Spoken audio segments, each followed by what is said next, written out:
everybody, and welcome back to my channel. This is my second attempt at recording the voiceover for this video. The first time I forgot to switch over to the new microphone and accidentally used the embedded mic on the computer, and it sounded like cocky. So here we go. Try number 2. I'm gonna start with a shout out. Wait, scratch that. This is part 6 in my series, My Huge Doll Haul. Now my shout out. The shout out today goes to my honey Clifford. If I didn't have his full support, I wouldn't be a full-time reseller. He's my partner. Not just romantically, but also in the business aspect. His excitement at finding an amazing item in a clean out or a storage unit, it fuels my own excitement. It's exceptionally motivating. Starting in the next video, I'm going to at some point share a secret coupon code that will be usable for a limited time at my eBay store. Should any of you decide to stop over and buy one of the amazing things I have available for sale. The coupon will not work on all of the items, but it will on the vast majority of the listings. For example, this morning I listed some gold jewelry, but it's all being auctioned rather than a listing that allows the buyer to purchase immediately. My reasoning behind that is because I want top dollar for this stuff. If I put it on auction and start it at the lowest I'll take, it usually ends up going much higher, but we'll cover that in another video. So the coupon won't work on auctioned items, but the bulk of my listings are buy it now. Continuing with yesterday's train of thought, I figured I would continue to talk about my eBay journey a little bit more. For starters, becoming a full-time seller on eBay is not simple. Don't let anybody tell you that this is easy work, because it's not. It's incredibly difficult. It's very time-consuming. Yes, I get to be my own boss. Yes, I get to make my own hours. I can take a nap in the middle of the day if I want. That's great. But if I don't put in the work, I don't make the money. So my income is 100% based on how much work I put in. So starting your own eBay store, going full-time reselling, if it's eBay, Mercari, whatever, it's terrifying. And selling online it's akin to opening an actual brick and mortar store. The only difference is that you have to ship everything, which is equally terrifying. But your customer base, it's already been gathered for you. eBay has huge reach. It's worldwide. I ship worldwide. So I have millions of customers right at the tips of my fingers. So good looking out, eBay. As I mentioned in yesterday's video, we started with shoes and then quickly moved to sports cards and sports memorabilia. Sports cards remained my #1 seller for almost 3 years, until very recently when jewelry became my #1 seller. And we'll get into that in a little bit. Anyway, a friend of ours a friend of a friend, I guess, he was losing his home to foreclosure, which is terribly sad. Because he had lived there for, I don't even know how long. But anyway, he was a hoarder. If you've ever watched the show Hoarders Buried Alive, this was straight out of one of those episodes. Oh my God, the show does not prepare you for how horrendous it really is in real life. It's sad to see it in real life, see somebody who can't let go of expired sunscreen and cranberry juice that's 20 years old. It's sad. But the show does not prepare you to experience this in real life. I was completely disgusted and heartbroken at the same time. Cleaning this house, very difficult, very gross. gloves and masks, and I usually wore a hoodie even though it was hot. Pulled the hoodie as tight as I possibly could so the gross wouldn't touch my skin. And then when I would get home, I would like strip at the door.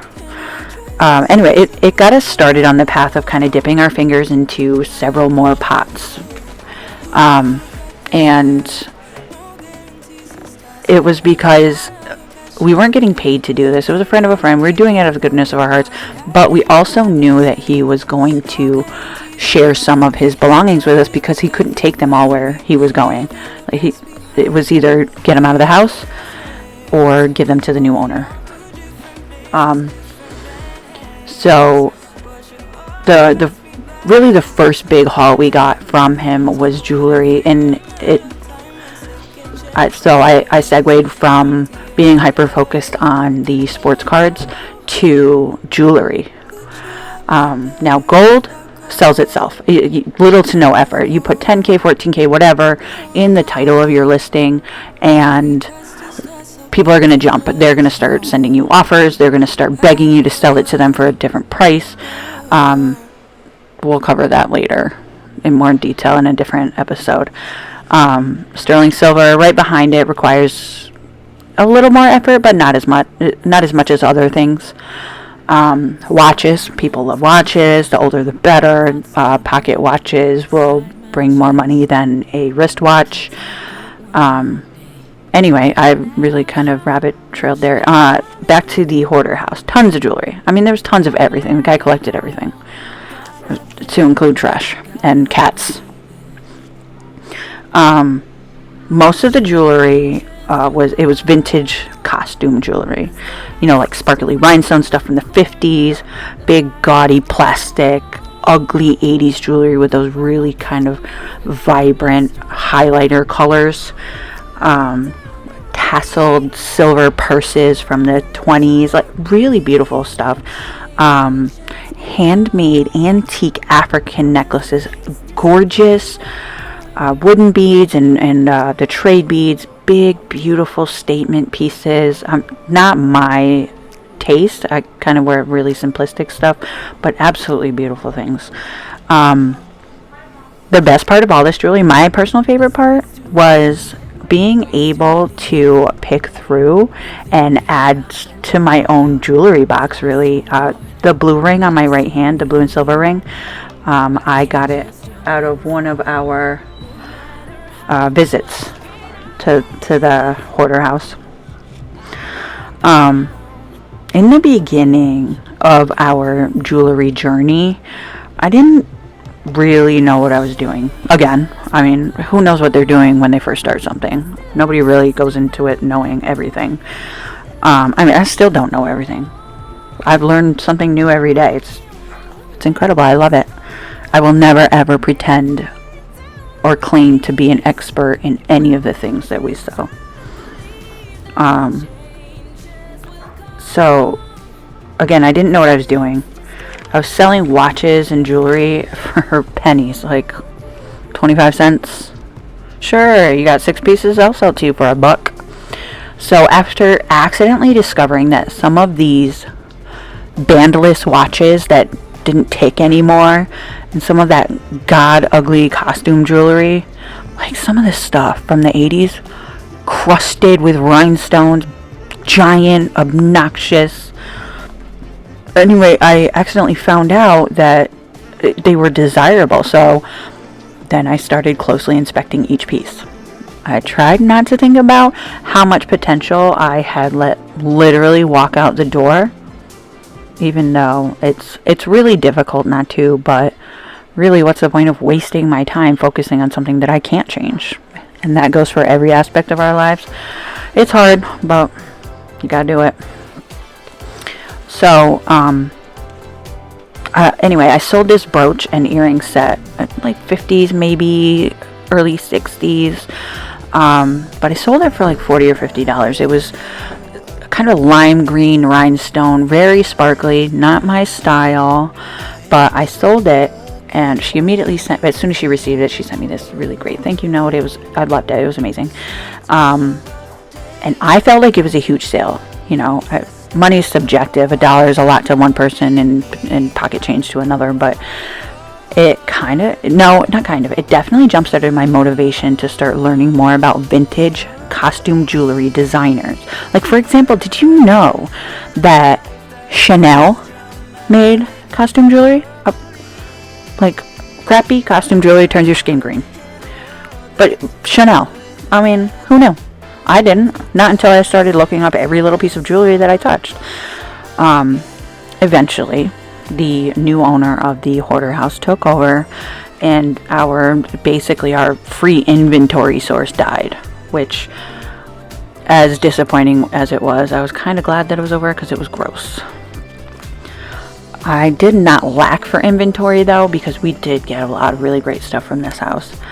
And for a while it seemed like a never-ending supply. I was even able to like bundle broken jewelry together and sell boxes full of that for decent money too. So people will buy anything. Fast forward to just after COVID shut down, before the summer, and yet again, Facebook Marketplace to the rescue.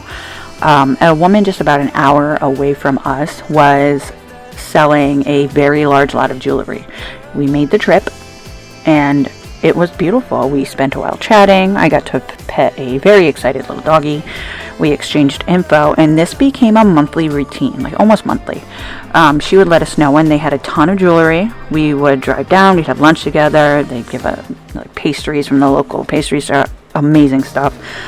We'd buy a huge lot of jewelry. We'd come home and then comb through it piece by piece. It was super fun, and we loved it. Eventually, though, I had hundreds of pounds of jewelry. I mean, hundreds, not hundreds of pieces, hundreds of pounds. Hundreds and hundreds. So I still have a ton of it. It quickly became overwhelming, so we had to stop buying. We did for about 2 seconds. Because sourcing is like, it's treasure hunting. It's a lot of fun. It's beyond exciting when you realize the item in your hand can possibly net you hundreds of dollars. And it's addictive, that rush from finding a treasure. Ugh. But sourcing can easily and quickly get out of hand. Because that's the fun part. That's the easy part. Listing and shipping are the boring, time-consuming parts. Dealing with butthole customers is the part that makes you want to quit. I mean, don't get me wrong, 99% of my customers are lovely, wonderful to deal with people.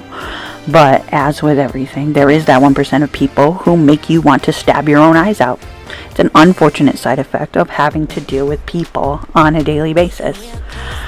I have about 2 minutes left, so we will finish up here. As always, thank you for watching. If you enjoyed today's video, go ahead and click that like button. Feel free to leave a comment of any kind. Well, let's keep it PG-13 ish. I welcome tips, pointers, constructive criticisms, or even just a friendly hello. If you haven't already, please do me a big favor and hit that subscribe button. Oh, also, throw down in the comments if there's something you want me to talk about. If you have a question about eBay, I'll try to answer it to the best of my ability. Again, I'm not an expert. If you want to get started reselling, reach out. Shoot me a message. Down below in the description, there'll be a link up for sending you to my eBay store. Also, the site I use for the music. And I will include also a list of the music that I used today, along with the artist names. Wow, I can't math. Now I have 2 minutes left. Jeez. One day I will finish a video and not have a full song at the end. Or maybe I'll just leave it this way. Whatever. Anyway, thank you again, my lovely friends. Stay hydrated. Be kind to each other. And don't forget to be kind to yourselves. See you next time for part 7.